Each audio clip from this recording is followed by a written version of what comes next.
RBI क्या चेतावनी दे रहा है? क्यों आरबीआई बार बार भारत में आने वाली मंदी के बारे में चेता रहा है? क्यों भारत का रिजर्व बैंक बार बार ब्लैक स्वान नाम का जिक्र कर रहा है? क्या है ब्लैक स्वान जिससे बचना किसी के लिए भी मुमकिन नहीं होगा?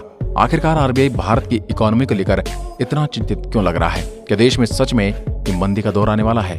अगर ऐसा है तो कौन से धंधे इस मंदी से प्रभावित हो सकते हैं और कौन से धंधे मंदी से प्रभावित नहीं होंगे? क्या हमारे लिए खुद को इस मंदी की मार से बचा पाना संभव होगा?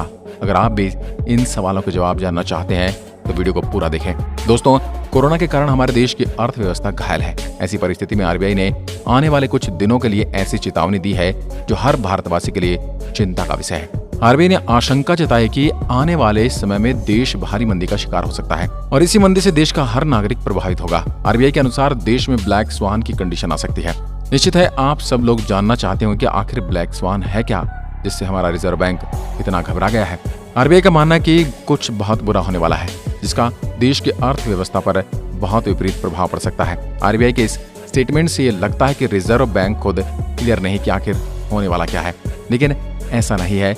जब आरबीआई कोई स्टेटमेंट पास करता है तो उसके पीछे कुछ कारण जरूर होते हैं। हाल ही में आरबीआई ने मीडिया रिलीज में कहा कि देश की मार्केट में 7 से 8 लाख करोड़ रुपए की रकम निकाली जा सकती है और यह पैसा देश की कुल जीडीपी यानी सकल घरेलू उत्पाद के 3% से भी ज्यादा है। अगर इतना सारा पैसा भारत तो क्या किसी भी समृद्ध देश के बाजार से अचानक निकाल लिया जाए तो आर्थिक मंदी को आने से कोई नहीं रोक सकता। अगर वाकई में ये पैसा निकाला गया तो भारत की जीडीपी 7% से भी ज्यादा गिर जाएगी और देश की हालत कोरोना महामारी के समय से भी ज्यादा बदतर हो सकती है। जीडीपी गिरने का मतलब जानते हैं आप? देश में वस्तुओं के प्रोडक्शन में कमी आ सकती है, लोगों की परचेजिंग पावर कम हो सकती है। हमारा भारत अभी डेवलपिंग देश है, ऐसे में देश के विकास की रफ्तार में कमी आएगी और डेवलपमेंट रुकने का सीधा सा मतलब है हर तरह से काम धंधे बंद हो जाएंगे, उन्हें भारी नुकसान का सामना करना होगा। और अगर काम धंधे बंद हुए तो बेरोजगारी और महंगाई बढ़ेगी जिससे देश में अराजकता का माहौल होगा। हम सबको साल 2008 का रिसेशन तो याद ही होगा ना, जब लाखों लोगों की नौकरियां चली गई थी, लोगों के बिजनेस ठप पड़ गए थे, कई उद्योग धंधे बंद हो गए थे। भारत के लोगों के लिए 2008 से 2010 का वह दौर किसी बुरे सपने से कम न था। कुछ वैसा ही टाइम हमने अभी हाल ही में कोरोना महामारी के पीक के दौरान भी महसूस किया था। ये परिस्थिति आ सकती है, ये सरकार पहले से जानती थी। इन परिस्थितियों को ब्लैक स्वान नहीं कहा जा सकता क्योंकि इनके बारे में सरकार को पता था और सरकार ने उनसे बचने की तैयारियां भी की थी। लेकिन अब जो सिचुएशन आने वाली है वो बिल्कुल अलग है। चलिए आपको इस सिचुएशन के बारे में बताने की कोशिश करते हैं। जब पूरी दुनिया कोरोना महामारी से जूझ रही थी तो अमेरिका सरकार को लगा कि देश में महामारी की वजह से आर्थिक मंदी न आ जाए, तो यूएस गवर्नमेंट ने अपने नागरिकों को जमकर डॉलर दिए ताकि देश की अर्थव्यवस्था सुचारू रूप से चलती रहे। लेकिन लोगों के पास पैसा आया तो उन्होंने उसे अपने पास नहीं रखा, उस पैसे को इन्वेस्ट करना ही सही समझा और भारत इन्वेस्टमेंट के लिए उनकी पहली पसंद था।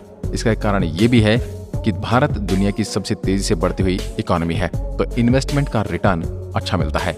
अब जैसे जैसे हालात सामान्य होते जा रहे हैं, यूएस के निवेशकों को लग रहा है कि उनको भारत में इन्वेस्ट करने से जो प्रॉफिट हो रहा था उससे ज्यादा तो उन्हें अपने देश के बैंकों में पैसे रखने पर ब्याज मिल जाता है और यही कारण है कि सभी उस और विदेशी निवेशकों ने अपने शेयर बेचना शुरू कर दिए हैं।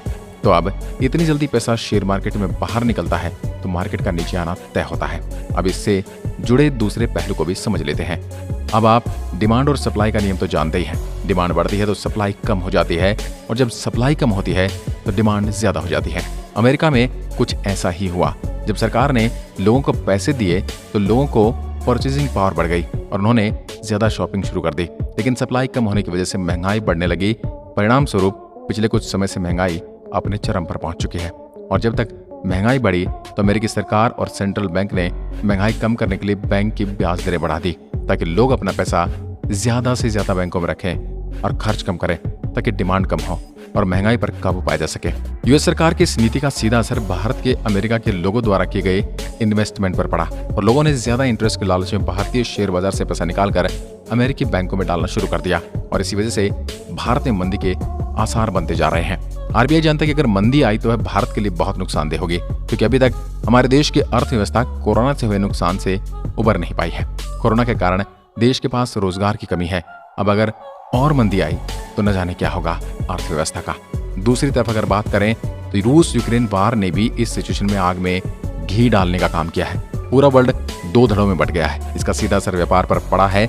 ऐसा लगता है कि तीसरा विश्व युद्ध मानवता के सामने मुंह बाए खड़ा है।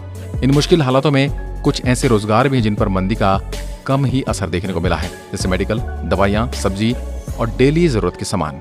और जिन पर हालातों का सबसे ज्यादा असर पड़ा है वो petrol, diesel, automobile, IT sector. अब आपके जहन में एक सवाल जरूर कौंध रहा हो कि हम खुद को और अपने परिवार को इस सिचुएशन से कैसे बचाएंगे, क्योंकि प्रॉपर्टी मार्केट में डाउनफॉल है, शेयर मार्केट के हाल तो वैसे ही बुरे हैं, गोल्ड में भी इन्वेस्टमेंट करना भी अभी मुनाफे का सौदा नहीं है, क्योंकि सरकार बैंक की ब्याज बढ़ा रही है, इसलिए गोल्ड से ज्यादा फायदा आपको बैंक में पैसा रखने से मिल जाएगा। ऐसे में कहाँ इन्वेस्ट करें? इस सवाल का सीधा सा जवाब है शॉर्ट टर्म में कम समय के लिए FD या रैंकरिंग डिपॉजिट, वही शॉर्ट स्क्रीम में निवेश करें और पैसा अपने हाथ में पैसा रखें ताकि जरूरत पड़ने पर तुरंत निकाला जा सके। किसी भी तरह की समस्या से निपटने के लिए हमें अपनी पूरी तैयारी रखनी चाहिए। आपको क्या लगता है, हम किस तरह से मंदी से निपट सकते हैं? अपने विचार हमें कमेंट करके जरूर बताएं। वीडियो को शेयर करना ना भूलें। ऐसी ही और जानकारी पाने के लिए हमारे चैनल नॉलेज बाबा हिंदी को सब्सक्राइब जरूर करें। धन्यवाद। जय हिंद, जय भारत।